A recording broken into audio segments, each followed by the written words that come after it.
Telangana CM Revanth Reddy ఆదేశాలతోనే BRS నేతలపై దాడులు జరుగుతున్నాయని మాజీ మంత్రి BRS senior MLA Harish Rao విమర్శించారు. రేవంత్ తరహాలోని విపక్షాలపై మంత్రులు, కాంగ్రెస్ ఎమ్మెల్యేలు దుర్భాషలాడుతున్నారని మండిపడ్డారు. నోరు అదుపులో పెట్టుకోవాలి.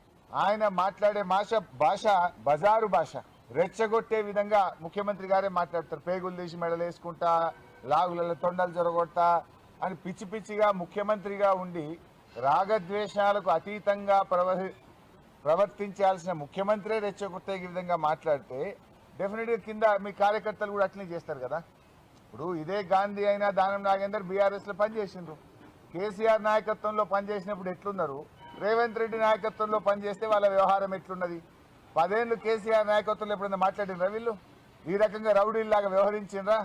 ఇవాళ ఎందుకంటే యథా రాజా తదా ప్రజ అన్నట్టు రేవంత్ రెడ్డి భాష, రేవంత్ రెడ్డి విధానం వల్ల ఇవాళ వాళ్ళ నాయకులు కూడా అట్లే మాట్లాడుతున్నారు. ఇవాళ వాళ్ళ మంత్రి కూడా మాట్లాడిండు, కోమటిరెడ్డి వెంకటరెడ్డి. బీఆర్ఎస్ వాళ్ళు ఎక్కడైనా విమర్శిస్తున్నట్టు వాళ్ళని కొట్టండి అని రాజ్యాంగం మీద ప్రమాణం చేసిన మంత్రే రెచ్చగొడుతుంటే ఇంకా లా అండ్ ఆర్డర్ ఎక్కడుందే? ఇవాళ రివ్యూ చేయాల్సింది ఫస్ట్ నిన్ను నువ్వు రివ్యూ చేసుకోవాలి, నీ మంత్రుల్ని రివ్యూ చేయాలి. నువ్వు చక్కగా లేవు ఫస్ట్. పాపం పోలీసులు ఏమంటావు?